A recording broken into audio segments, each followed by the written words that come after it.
This is going to be, honestly. All right. So are we going? It said, I think we're going. Is it showing a picture of me over here? It sure is. Awesome. All right.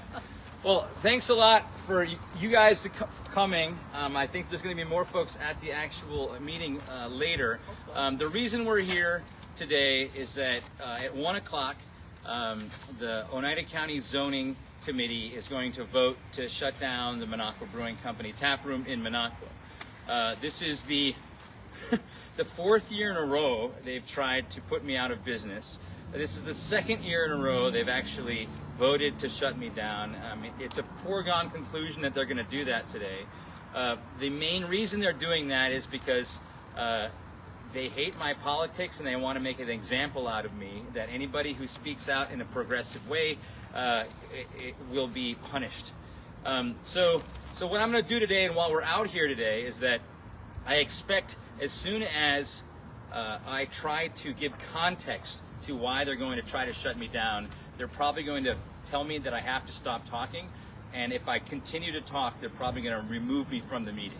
So the reason we're here today is to be able to get all that context out, because it's going to be easy for these guys to say, Kirk and the Minocqua Brewing Company have violated the conditions of their conditional use permit, and because of that, we have to shut them down. Well, the nuance is that I have been forced to violate some of the conditions of my conditional use permit, but all of those violations have now been fixed within 2 weeks, and instead of shutting me down, they could have simply and easily called me up and worked together with me to fix these problems. What's going on now is a nuclear option that should never happen to a small business who is simply working to try to get open for a summer tourism season. So let's quickly go over what they're doing, what the issue is today, and then we'll go into the context for the last 4 years of what's been going on. So last fall, after the Oneida County had shut me down officially,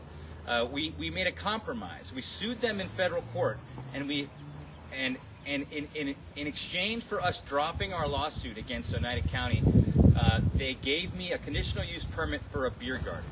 Now, this is why I've got visual aids today. So this is the conditional use permit for the beer garden.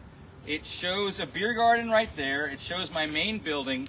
It shows this disputed pork chop, which I'll talk about later, but it's something that the town, it could be ours, it could be the town's, it could be the Department of Administration's or of Transportation, but this has been a disputed point for 4 years. Part of this plan involved for me to get a easement from Highway 51 into this parking lot from the town. Now, the town, we talked to the town in late December last year, and the town said, we will give you the easement as long as you drop your federal lawsuit against us, which towns can't do. That's illegal. Towns have to give easements, not if they like you or not. They have to treat everybody equally. They told us that they would only give us this easement if we dropped the lawsuit against them. Let me read you the exact quote of the email from the town's lawyer dated January 17th. Fred, that's great, meaning that we'd get the easement. The town believes that if this agreement is entered into, Mr. Bangstad will then have the same plus the county-issued conditional use permit, and the lawsuit should be dismissed. I would propose a simple stipulation in order reflecting that the parties' agreement to this entered into this license agreement and for the dismissal of the suit. I'm around tomorrow, Thursday, if you want to discuss. Thanks. That is a lawyer telling my lawyer that they will give me the easement as long as I drop their lawsuit against them, and that is extortion. That is illegal. So we responded to them at that time that we're going to add that quote to our lawsuit against you, and if you want to avoid further pain and suffering in a federal lawsuit, then you should give us the easement because that's the right thing to do. And while we said that to them, we filed in federal court an emergency restraining order with a federal judge that said we know that the town is holding this easement over our heads, and that we expect that we won't be able to get all of the things done with our conditional use permit that are required of us because the town is holding us hostage. We went to a federal judge. The federal judge denied that restraining order, saying it hasn't happened yet. You're not in immediate danger, and a restraining order is all about just protecting somebody from an immediate problem. So we are now in immediate danger, and we anticipated this happening last March. So fast forward to, I had to build a beer garden. I had to build a tap room in Madison last summer, specifically because they put me out of business again last summer. And I've spent hundreds of thousands of dollars in defense, in building another building, specifically because I knew this was going to happen again this summer. So I ran out of money. In the spring, I ran out of money. I didn't have that easement. I decided to drop my federal lawsuit and be extorted by the town of Minocqua. I decided to drop my federal lawsuit in exchange for the easement because I didn't want to fight anymore. I didn't want to have this exact thing happen again. I just simply wanted to serve beer to my customers in a beer garden. So I dropped it. Now, because that easement, we got the easement, but the other things had to happen as part of the conditional use permit that could only start happening after that easement was dropped. We had a Department of Transportation had to give us a permit to build an on-ramp into the area. We had to put up signs. All that stuff has, by the way, happened as of a week ago, and we're 100% compliant with the conditional use permit. But because I opened up on Memorial Day weekend without having all of those things fully completed, hey Tony, because I opened up on a Memorial Day weekend not having all those things fully completed, they immediately took the lead from the town who had just gotten off the hook. The county immediately substituted for them and filed. Yes, we actually have done everything we're supposed to do, and you guys just needed to wait for 2 weeks for us to catch up.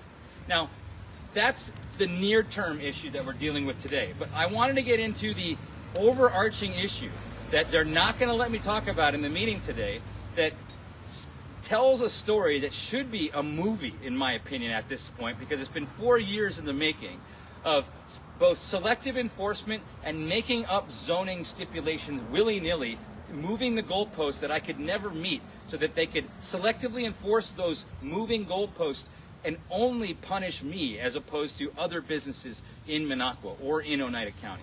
So let's start with this bad boy right here. Oh, well, first of all, it started with, I put a Biden sign up in my old building in right before the election.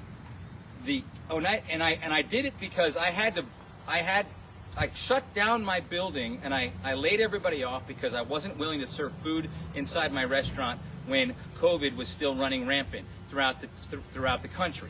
I shut down, I laid off all my employees, and I hung a huge Biden sign. I said, if I'm going to go bankrupt, I'm not going to go bankrupt without a fight. I'm going to fight for the president I think that cares about science and cares about human life and cares about COVID.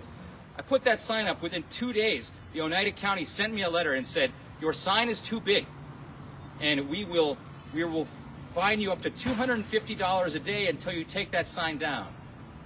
That was illegal.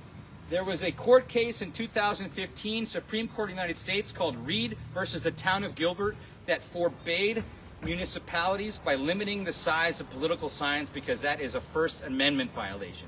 They were completely wrong in telling me my sign was too big. That was the first issue of selective enforcement, because we all know that there was a ton of big Trump signs all throughout the state of Wisconsin. They probably violated some county ordinances too, but guess who didn't get those letters saying they were going to shut them down because of that. So that's selective enforcement. That was the first instance that I got from the county. Now, the second one was when I sold that building, I bought this new gas station. Lo and behold, there's this piece of property right in front of the Texaco gas station that the old owner, John Camacho, he owned the Best Bike Building. Well, look what he did for 20 years. He put out bikes right in front of this area to showcase what he was selling or what he was renting. He acted like this little plot of land was his for 20 years. He mowed the grass. He plowed the snow.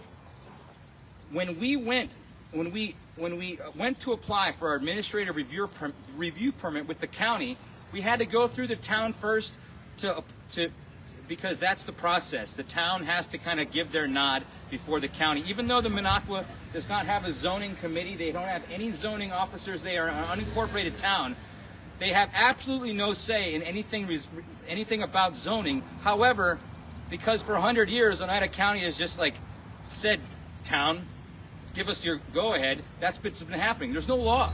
So anyways, we went to the town. He's like, we don't know who actually owns this property. Our deed did not give this to us. We'd like to be able to resolve this because we don't want to have this hanging over our head down the road. So the town said, well, we don't know who owns it either. You're the developer. You spend the money to figure out who owns it. You're the developer. So we spent thousands of dollars with my architect going to finding out Camacho, that the guy, talking to him, we talked to the Department of Transportation, and we talked to the town. Turns out, because he mowed the grass and because he plowed the snow for 20 years, by the law of adverse possession, there was a great argument to be made that because I bought this land from him, I own this piece of property because of adverse possession. The second potential answer we gave to the town was they moved a highway 20 years ago to make a 2-lane highway going through this area, and the Department of Transportation moved it. So that's another legal term called an abandoned right-of-way. And so we told the town, it could be ours, it could be the Department of Transportation's, because they took over this land to build a highway 20 years ago. Or, thirdly, it could be yours because Chippewa Street used to be underneath all this stuff 30 years ago. So we gave them 3 options. It's either ours, the Department of Transportation's, or yours. But you know what? It's worthless other than to me. So let's figure out a way that I can rent it or lease it or do something. They came back a few days later and they said, we've decided it's ours. And we also have decided that you have to put in 7 parking spaces into this property you just bought, but you cannot put it into this useless piece of land that we just discovered that we could take from you. And so that requirement of 7 parking spaces made it impossible for me to build a beer garden that I had intended to build when I first bought the property. That was the original sin of the town, after the original sin of selective enforcement by the county coming after me. So fast forward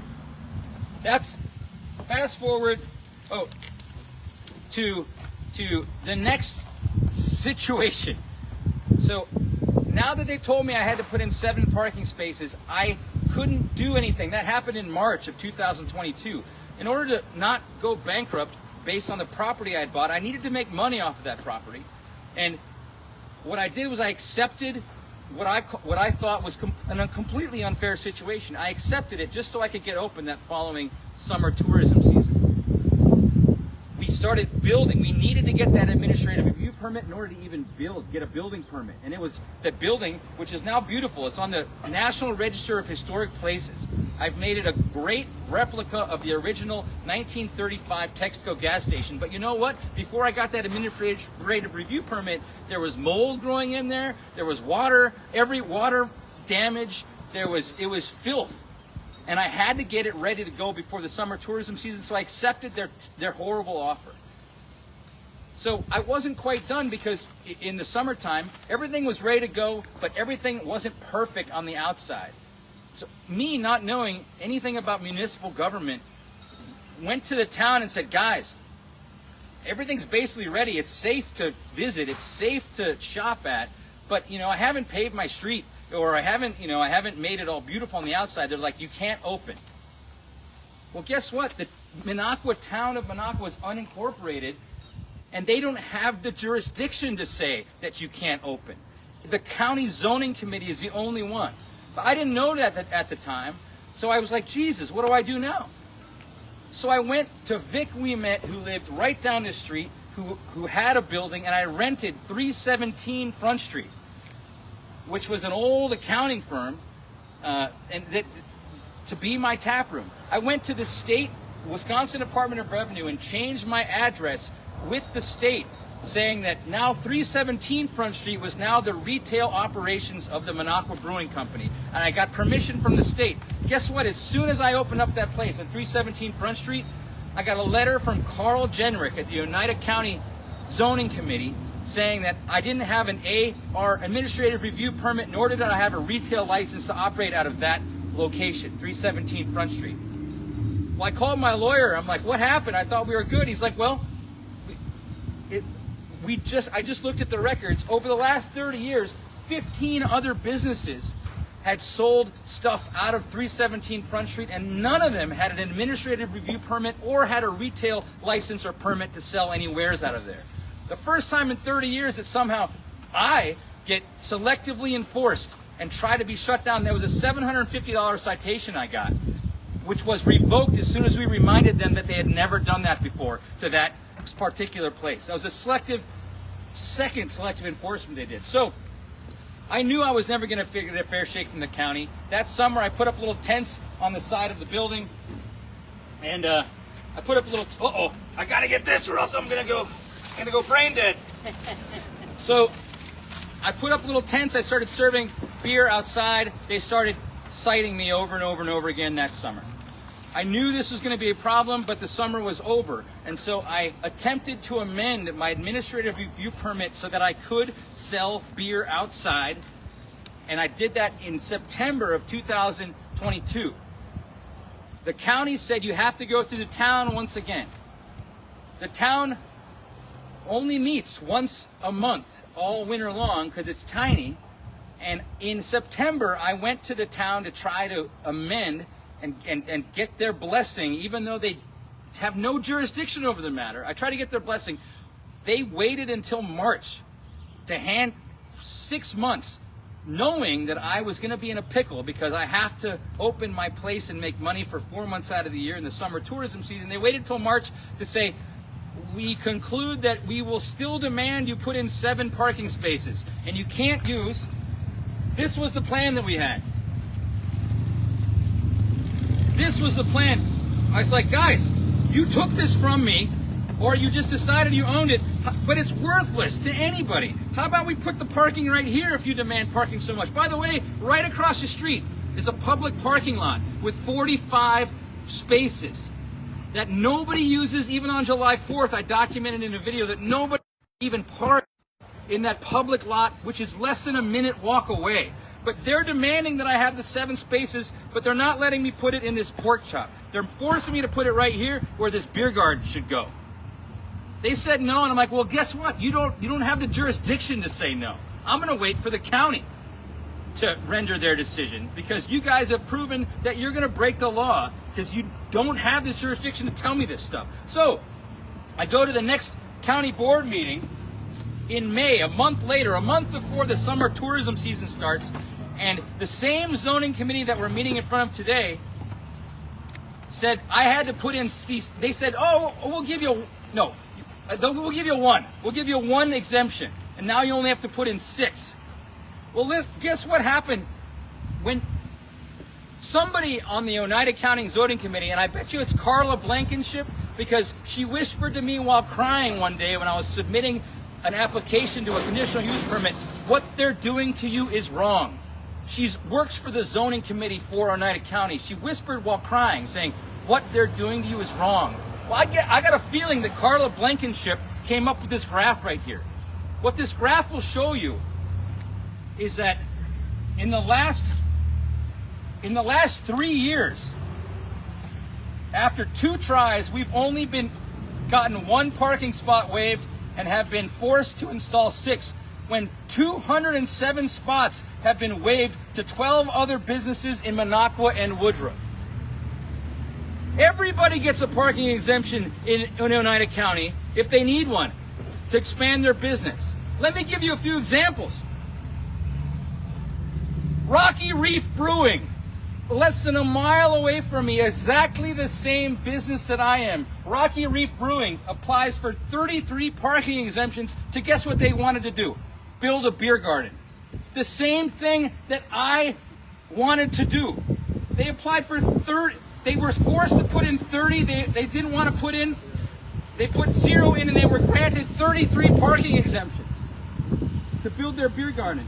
The yacht club, a bar less than a mile away from me, it has a rooftop deck. Minocqua Yacht Club, right here. They put a rooftop deck in, which expanded their square footage. They needed to put in 47 parking spaces by law, by county code, in order to expand their square footage. They were given 30 parking exemptions. All these businesses in Minocqua got 170 parking exemptions. I got 1, and I didn't get 6. This is a pure example of selective enforcement and targeting my company. There is no better evidence for a federal lawsuit than this. The problem is, filing a federal lawsuit involves tens of thousands of dollars, and we didn't get a court date until 2025, which means justice delayed is justice denied. I didn't have the money to fight them in federal court. So that is where we stood last year. When they denied that, when they showed me that, I knew that we were in for a huge fight. And I said, screw it. I have to make my business run. And so we started serving beer in my front stoop, which was a concrete stoop. My federal brewer's license and my state brewer's license allows me to serve beer on premise. My front concrete stoop is on premise. But you know what? My administrative review permit says from 2 years ago that from the county, I can't have outdoor sales.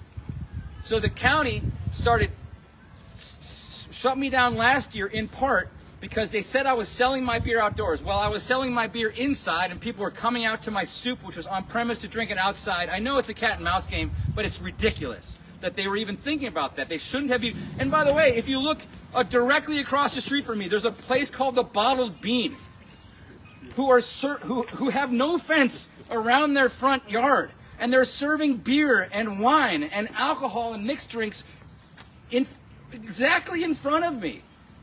That has no restrictions whatsoever, against that. So we fought tooth and nail last year. They shut me down for not only that, for having an unenclosed dumpster last year was the other reason they said they were going to shut me down. Somebody did a Google search within 20 minutes of hearing that, and they found probably 50 instances of unenclosed dumpsters in the entire Oneida County. Not only did they 50, but they found one across the street at the Lakeland Times, which is my arch enemy. They had an unenclosed dumpster. Oak Fire Pizza, my old building, had an unenclosed dumpster. There wasn't even an unenclosed dumpster at this very courthouse where the zoning committee met to shut me down. They were in violation of their own zoning ordinance. So they shut me down on these bogus zoning violations. I immediately sued Oneida County in federal court, like I had sued the town of Minocqua in federal court.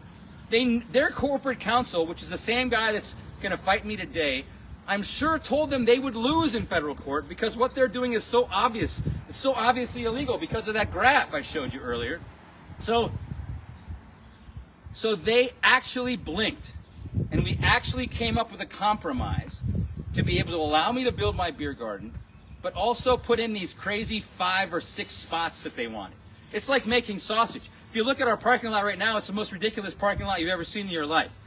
You have to actually enter from the highway and parallel park and cross the other cars that are there, then back in. It just makes no sense.